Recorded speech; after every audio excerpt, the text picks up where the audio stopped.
Bonjour à tous et merci de nous suivre pour ce flash d'information.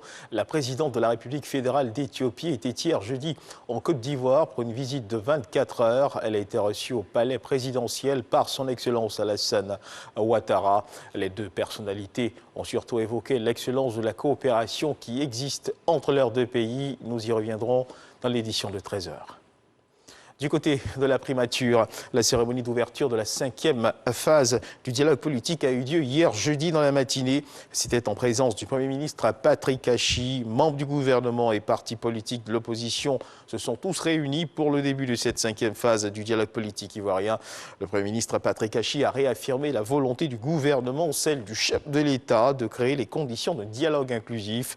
Les partis politiques ont salué la reprise du processus du dialogue politique.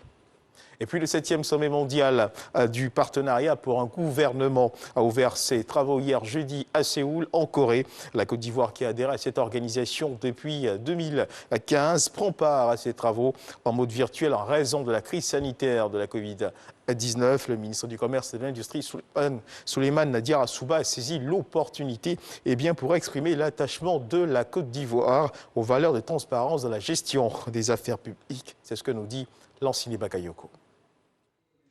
À ce 7e sommet mondial du partenariat pour le gouvernement OGP en mode virtuel, le ministre du Commerce et de l'Industrie, Souleymane Diarra-Souba, a mis en avant les énormes progrès réalisés par la Côte d'Ivoire en matière de bonne gouvernance. Dans notre architecture de contrôle, nous avons mué la Chambre des comptes en Cour des comptes.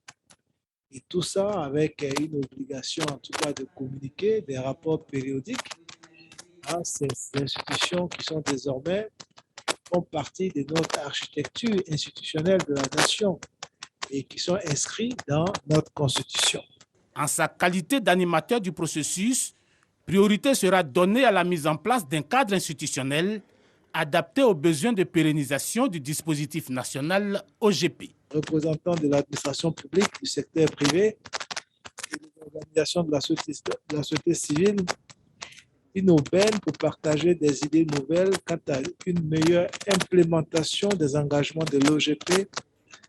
Là, il se veut une plateforme et un moment pour privilégier les défis de l'OGP au cours de cette première décennie.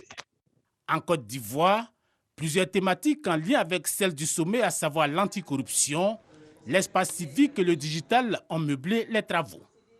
Le partenariat pour un gouvernement OGP est une initiative multinationale lancée en 2011 en vue de promouvoir la transparence dans la gestion des affaires publiques, la lutte contre la corruption et l'exploitation des technologies de l'information et de la communication.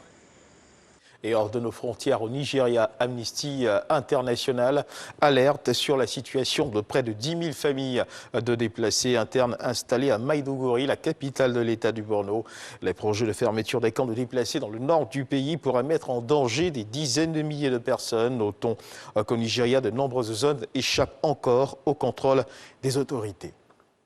Hier jeudi 16 décembre 2021, la Cour d'assises de Paris a condamné à 14 ans de réclusion criminelle le franco-rwandais Claude Muhayimana, âgé de 60 ans. Il a été reconnu coupable de complicité de génocide et complicité de crimes contre l'humanité pour son rôle en 1994 lors de l'extermination des Tutsis au Rwanda.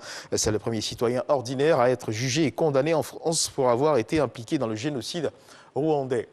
Et puis on termine avec cette information à Istanbul, en Turquie. Débute ce vendredi 17 décembre le 3e sommet du partenariat Afrique-Turquie. Des leaders et ministres de 39 pays, dont 13 présidents, sont attendus. La cérémonie d'ouverture de ce sommet, repoussée 2 fois à cause de la pandémie, doit débuter dans la matinée, moins de 2 mois. Donc après le partenariat économique, il s'agit pour le pays de lancer une nouvelle étape dans les relations avec l'Union africaine et les pays africains. C'est là le message officiel promu par le ministre des Affaires étrangères turc lors de l'annonce de la tenue de l'événement.